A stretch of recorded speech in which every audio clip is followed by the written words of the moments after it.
Let's go to that polling out today. James, will move on. Peter Dutton has drawn almost even with Anthony Albanese as a preferred Prime Minister, according to the AFR. This is the Freshwater poll.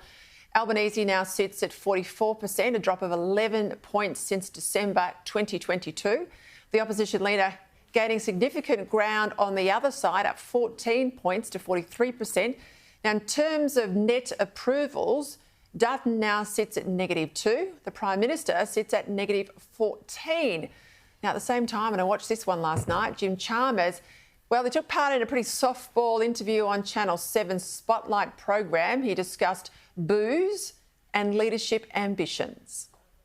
In what circumstances would you seek the leadership? I can't see any circumstances, frankly. You know, my goal here is to be a good treasurer in a great Labor government which is led by Anthony from start to finish. You know, that's my objective. And when I reflect on that, or occasionally when I'm asked about that by people like yourself, you know, I'm quite proud of the decision that I took in 2019 to support Anthony for the leadership. I think that decision has been vindicated. James, you played coy there, bull tish. Of course he's absolutely eyeing off the top job. Well, yeah, and I mean, it's pretty interesting because you can read, Peter, that last little thing he said as a couple of ways. You know, oh, his decision to back Albo has been vindicated, you know, because of Albanese's prime ministership or because it's given him the access to this point now where he could be in a position to challenge down the road. Just on those poll numbers there, Peter, I think it's really interesting. You know, it shows to me the huge disconnect between kind of the Twitter class, the media political class in this country, and what's happening out there in real Australia. You know, what you look at in those numbers is objective data saying that the tide is running out on Anthony Albanese. People have stopped listening. That's what that huge disapproval rating is all about. And I don't know if that was even taken before or after the news about his $4.3 million clifftop home at Copacabana broke. But putting that aside, you know, all of these people in the political world say, oh, Peter Dutton can't be leader, you know, but it's the same sort of stuff that they said about Tony Abbott. And we all know how that wound up. And so, you know, I think there's a lot of disingenuousness there back on Jim Chalmers' part to be saying, oh, no, dude, we're just going to let Albo have a run at this. Well, yeah, we'll see.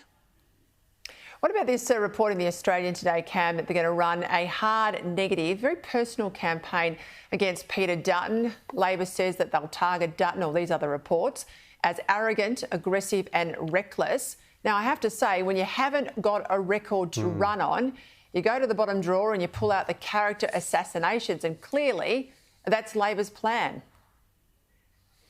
It's hard to run a negative campaign from government, I'd argue too, Peter. You want to be pumping up your own record and focusing on what you're doing rather than talking about the guy who's not in government yet. And I think what makes it harder for Labor too is that Peter Dutton is hardly being a small target. You look at the nuclear policy, for example. They've had a new housing policy over the weekend. There'll be more to come on tax and other things. Peter Dutton is throwing a lot of things out there. So there are balls the government will need to play before they start to play the man. And I think they also got some indication of that around the initial pushback against the nuclear policy. We saw some Labor MPs putting out cartoons of three-eyed fish and green-coloured water, all of which fell flat, and suddenly they had to course correct and take it a little bit more seriously. You're not going to laugh Peter Dutton away from the government benches. If Labor's going to win, it'll have to be an engaged debate on policy, you would think, because when it's an election on cost of living, on housing, on kitchen table issues, that's what's going to swing people. It's not just going to be tough talk and character assessments.